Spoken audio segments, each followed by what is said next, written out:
Okay, we're here in the studios for the Mostly Traverse City podcast. Well, one of the studios. And I am with Marjie Rich, the executive director of Generations Ahead. Welcome to the Mostly Traverse City podcast. Well, thank you. I'm excited to be here We're today. excited to have you here. First of all, how did you end up in Traverse City, Marjie?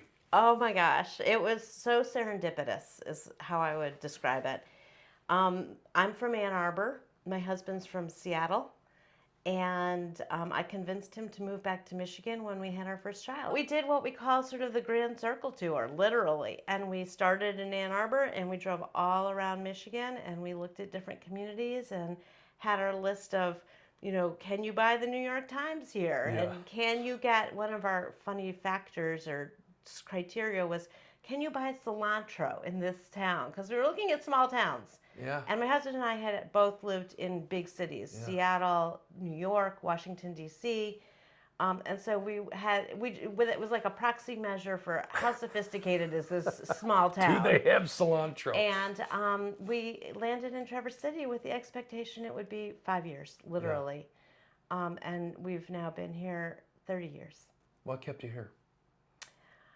I think really the community. It's a small town, but it's a diverse community in terms of the type of people it attracts. There's obviously a lot of retirees that now are here, but I think a lot of young families are drawn to the area. We developed our community of friends, and they became our family. Because we had no family in the area. So after 5 years, we looked at each other and said, yeah, I think we're here for a while. Yeah. We're glad that you found a place here in Traverse City. And now, you can't get it off you. Like, you're stuck now. I mean, you might not be here forever, ever, but it doesn't go away. You're right. I mean, there's something really attractive about it. We have 3 daughters, and our 3 daughters are now grown and live all around the country. And my husband keeps saying, when we retire, let's move to one of the girls. And my feeling is 6 months elsewhere, perhaps, near one of the daughters. Or do you have any idea which months those might be? Never mind. Not the summer. And then come back here and do 6 months here in the summer. Yeah. But that's up for negotiation. Yeah, we'll for see. For sure. So you came here to Traverse City. You guys set roots up here in Traverse City. And your honey's a physician. He starts doing his thing. What are you doing? My background is in public health. Okay. I have my master's in public health, and actually it's in international women's health. And there's not a whole lot of international women's health happening in Traverse City. So I quickly connected with the health department. Okay. And my first position here was running a couple different programs at the health department. Loved that, worked really well. I was running a program for breastfeeding moms, and we lost our funding. And that was after probably 5 or 6 years there. And so I took a break and stayed home with our girls for about 5 years. They were young at this point, and I actually thought it was a break, but I joined the school board. I was voted onto the school board at TCAPS, and that turned into as many hours as one would give it. And so it was a challenge, and it was fun, and I had a great group of board members that I served with, and then realized I was ready to get back into the workforce after about 5 years. So was trying to juggle both, and it just became untenable to do either well while raising kids too. So and stop that. You get back and you find this organization that you lead now, Generations Ahead. Tell us a little bit about this super cool group. So Generations Ahead is the sort of doula program 2.0. So the doula program was a program in our community that served teen parents that were primarily women. It was really focused on the teen mom. It was a program that was housed within different organizations, and had no funding attached to it. And so it was there because we needed it in our community. Provided a service. It provided a service. But after floating for literally 40 years, the host organization that was housing it at the time said, we just can't continue to support this. And there was no place that was willing to take it on because it was an unfunded program. Yeah. And so interesting group of people in our community got together and said, we can't let this die. It's too important. It's too critical a mission. Let's come up with a plan to continue it in a sustainable fashion. And so the Grand Traverse Community Foundation was involved, Rotary Charities was involved, TCAPS Schools was involved, and some really passionate philanthropists in our community were involved. And they basically funded a large portion of the organization for 3 years to sort of get it on the ground and So get seed its this legs thing and going. let's go. Yep. And within a couple years, we formed a nonprofit, recognizing that no other organization was willing to take it on. And so here we are today, 5.5 years since we officially formed as a nonprofit. And we now have a staff of 6 and a budget of $500,000, and Awesome. we're doing Well, I really didn't know great that. work. Yeah. So why don't you talk a little bit about the programming and what those services look like in the community? Yeah. And well, I know like what was this been a couple 3 years, or maybe it's been longer than that, that you have a home. I mean, a place to hang your hat. Yeah. So how long is we're that? housed at Traverse City High School. Yeah. They give us the space. Traverse City High School, for those who don't know, is an alternative high school in Traverse City run by the TCAPS district. And it really is there to serve high school students who just, for whatever reason, are not thriving in one of the big high schools. And we've actually been there for many years in that same location. They give us free rent. We serve their students. And so the school serves about 200 students, I believe. Okay. And a very, very small fraction of those are teen parents, moms and or dads. And there's a daycare on site, which we helped get up and running. And so it makes sense that we are sitting in that You're location. right in the space where you serve those people. Yes. Yeah, now, awesome. the far majority of our clients are not there. Right. So we are out in the community wherever the clients might be, the young parents. But that's where we're housed. And we have a baby pantry on site. You asked about services. The baby pantry is often the carrot that brings them in. So we'll say, we have free diapers, free clothing, free, basically anything a parent might need for the first year of their child's life. Right. And if we don't have it, we can get it. So car seats and safe places for them to sleep and things like that. So that's often the draw for them to come into the organization. And once they're in, they fall in love with us and our other clients. Right. And we create a community that's safe and that is non-judgmental and that feels very comfortable for a young parent who may be fumbling and uncertain and scared, and often with virtually no family support. Yeah, yeah. We provide mentoring with volunteer mentors, a lot like Big Brothers, Big Sisters, but for a teen parent. Yeah, right. We have a career internship program for our clients. So just a wide variety of programs. Yeah. And depending on their circumstances, they will get more or less involved over time. And I think what they find ultimately is that it's a very supportive community of peers too, because so many of them have lost their peers when they have a baby. Oh yeah. So you're 16, yeah. Your friend who was your friend for life doesn't really want to hang out with that baby you had, and so all of a sudden you lose potentially your family, your friends, your school. A lot of them drop out of school or do online school. Right. So they lose that base that they've always had.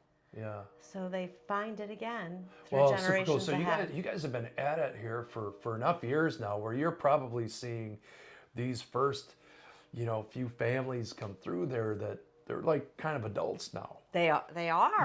I mean, not they didn't. Yes. I'm not talking about the 15-year-old. I turned into an adult today, but they're 22 years old or 23 years old, and now they're That's got to be really cool to see. It is cool to see. I mean, I'm And assuming that they're still somehow engaged. You don't have these relationships and I- just run away from them. That's right. That's right. And I love that you asked that because, you know, technically we cut them off at 22. So they graduate, they become alumni from generations ahead at age 22. There's a huge difference developmentally, maturity wise, between a 22-year-old and a 16-year-old. And so we've just felt we can't serve everyone. We have to find our niche, and our niche is the young ones.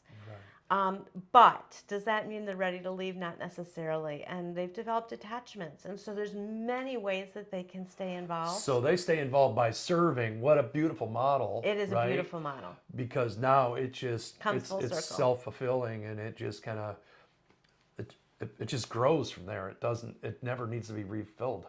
So that's got to be kind of fun for you and your whole team to look at this and say, wait a second, guys, how are we going to nurture and grow and put these students that are leaving our program into roles where they can become and continue to have that relationship, but continue their own growth, serving others. Yeah. And I think they see it modeled all the time. I mean, they're very well aware of the large cadre of volunteers that we have. So we have mentors, I mentioned. We also have people that help in our baby pantry. We have volunteers that are serving food at some of our groups and engaging with clients that way. They provide childcare at our groups so that parents can have conversations with other parents and not have to worry about their kids. And so they see people giving back all the time. They know that donors like Performance Chiropractic is contributing to their Christmas program, our Christmas And I got to program. say, I don't know how many years we've done that, more than a couple. Several now. It's like we adopt a family or something like that. And they give us a little list of all the things they need. And we put ornaments up on the trees with, I need some boys size 5 underwear, and somebody goes buys 500 pairs of them. Right. But the notes that we get back, I might get the notes that we get back from these kids is absolutely precious. When we get those letters back from those kids, it's like there's gratitude. Like you just see it, you just feel it.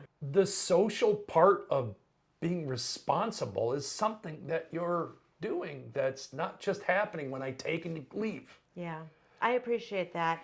It's something that we really try to nurture. I think the idea that we all need help. Yes. It's not just that 15-year-old mom. It might be that 35-year-old mom. It might be the grandmother who is, whoever it is. It doesn't matter. We all need help. And we will at some point in our life be able to pay it forward. But right now, we can be appreciative of the help we get without gratefully receive it. Yes, gratefully receive it. And then gratefully give it. And then I think, when we give them the gifts, first of all, it's an incredibly heartwarming, incredibly beautiful experience to witness. The tears that we see in their eyes. They think, if they haven't participated in the past, if it's their first year, they're thinking they're going to get a couple gifts, and they are showered with gifts. It's really a beautiful thing. And the message that our staff always tries to convey is that these aren't just gifts from people who, in the community. These are people who believe in you. These are people who want to give because they see the good in you, and they know that one day you're going to be in a position where you can give back too. And maybe they were motivated because they had something in their life where they were on the receiving they felt end. some of that themselves, We don't know what it is. They see you. I mean, we really want them to get that message. It's funny you say that because I think you tell us when we had this, don't wrap it up, right? I don't think we are supposed to wrap it up. So there's boxes and boxes of stuff that they have up there. And I remember one gal one time brought some things in, and then she came in the next week and said, the stuff I brought in isn't nice enough. I'm taking it back and I'm getting nicer stuff. Wow. Whatever it was. I don't even remember what it was. But I thought, wow, what a cool thing, to think like, man, I'm stepping up my, what these kids are going to get. And I just, it's a precious thing, and that's just one tiny little thing you guys are It's doing. one very small thing. It's very meaningful. We just had an alumni of ours come and talk with a few of our donors, and she was sharing, different experiences. And actually, when she talked about the holiday program, she got really teary Yeah, and said, yeah, her "I could too. never have done this for my daughter." Yeah, And it was so meaningful.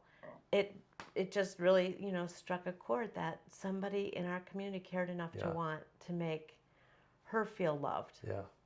We're gonna stay in this space a little bit, but you had mentioned to me that you kind of have two types of people that you directly are working with. One, the kids in the program, and then two, the people that support this program, the people that find value in this program. Your client, if you will, they're two different people. How do you make that work? It is different audiences, of course. And I would say, really, our client is the parent. And in fact, you could say there's three audiences because there's also the babies.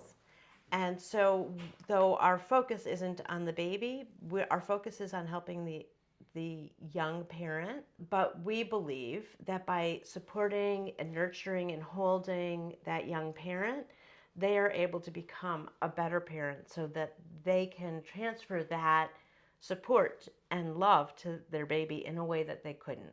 So it's that dyad, and it can be the father or the mother or both that we're working with. So that's sort of the work that we do in the organization. My job as executive director is to also do outreach to our community. And I shouldn't say just my job because all of our staff Yeah. are involved. We are the spokespeople for the organization. And so the public that we work with, we are always looking for both donors, of course, financially, but also volunteers and partners that want to get involved in other ways. Maybe somebody has a skill in cooking. We have cooking classes coming up in April and May. So these are classes that your Clients, yeah, yeah, young parents. will come to these classes and be taught how to make a spaghetti sauce Yes. or So whatever. listen to what goes into it. We partnered with a local organization, MSU Extension. They're going to be teaching the actual classes. Oriana, the food co-op in town, Yeah. is giving us use of their teaching kitchen. Oh no. Fustini's just donated a whole bunch of olive oils and vinegars for the classes that will be You're incorporated gonna into teach recipes. these kids to be snooty eaters. High quality, right? Yeah, that's right. And they get bottles of Fustini's to take home. We set it up. We coordinated with all of these partners. The money that it's going to cost to provide the ingredients is underwritten by a local foundation in town, a family foundation. So this is truly, it's just one of so many things we do, but it gives a very small example of the partnerships involved in the just kinda programming for it. snowballs and And that's how all of our work is. So that's just one tiny thing we're doing. 4 classes in April and May. I want to say that one of the things that makes this community a special place is just what you described. So my experience as a the founder of the Traverse City Curling Club, it's this quirky idea to play this ancient old game, and I didn't know anything about it, it's just amazing how this community is like, you know what? We can see the value in that. We can see the multi-generational value of play. Yeah. And whatever. But it's just like almost like it's like, how did all this happen? You just by the way you told that story is like, I didn't know this is where we were going. This just sort of happened, and it's a beautiful thing when it's all said and done, and it just keeps going. And I think people want to get involved, right? Yeah. And you asked me early on what brought me here, what kept me here. What kept me here is the community. It's the involvement of people. It's the commitment. They want to see this community rise. Yeah. People don't know about teen pregnancy. But when they hear about it, they're like, sign me up. I want to get involved. What can I do? Whether How it's can I write help? that check or teach that cooking class or work in your baby pantry. Yeah, it's quite interesting because I think that's one of the things with the folks that we take care of, and they're kind of new to this area, and they're like, they're amazed at the culture of Traverse City is kind of like, what can I do to help? Your efforts as executive director are to keep this operation going, Yep, to keep it running, that's right. to keep it funded. Yep. How do you do that? Whew, a lot of time. It's working with our community to raise funds and awareness. And so one of the hardest challenges that we've had as a new organization is getting the word out about who we are, what we do, how we do it, why it matters. So coming on podcasts like this is huge for us. But it's really about the bottom line. And so we've been fortunate to have, we just talked about the value of living in a community that cares.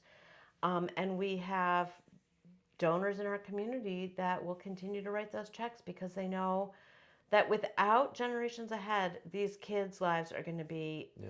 so much worse off than they are. And they And believe that in and our those mission. kids that are struggling, with families they can't feed, change this community. Like it changes the Yes. culture of the community when that is present. Yes. And it's never going to necessarily go away, but you Sure. can sit by and watch it grow, or say, I'm going to do something about it. Right, So right. it's We awesome. care about our community. And I really believe that by bringing up the most vulnerable, those that are the most down and out, will strengthen the full community. So our businesses will get stronger employees, more consistent employees if they know how to drive a car. I mean, Right. we're teaching our kids how to drive because they don't have a parent that taught Right. them. We're helping them figure out what first month rent means when you have rent an apartment, things like that. And so we're teaching them how to adult so that they can then ultimately in the end be independent and have thriving lives for And find a themselves way and to their serve kids. back, and you're teaching them already how to serve back. Right. I mean, how to give back. That's Right. awesome.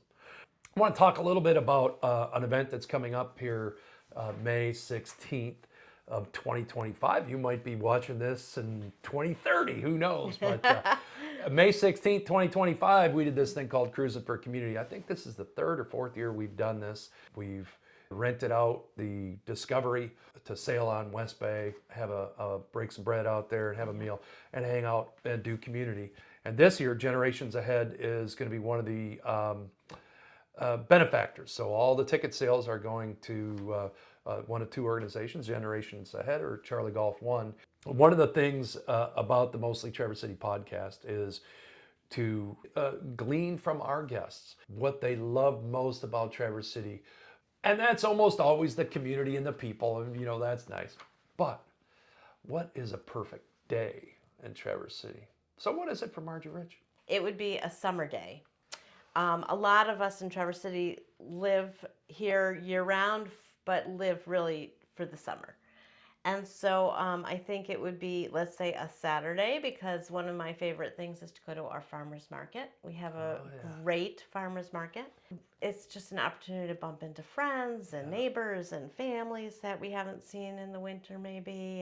And then who knows, maybe sometime on the beach, maybe a kayak ride. We love to kayak. I'm a huge hiker. So maybe go out to Leelanau County and take a hike. And then, probably wind down with friends somewhere at one of our great dinner establishments Yeah, we got some downtown. nice places to eat around here, haven't we? Some great restaurants downtown. Yeah. So, Marjie, first of all, I want to thank you for being a guest here on the Yeah. Mostly Traverse City podcast. The work you and your team are doing in this community is profound. The impact is just beginning to be seen and geometrically grow and expand in that service to others. And so we're grateful for the commitment of your entire team, for your leadership. And you are part of what makes Traverse City a really special place. So thanks for being on the Mostly Traverse City podcast. We hope you enjoy it. Share this with a friend.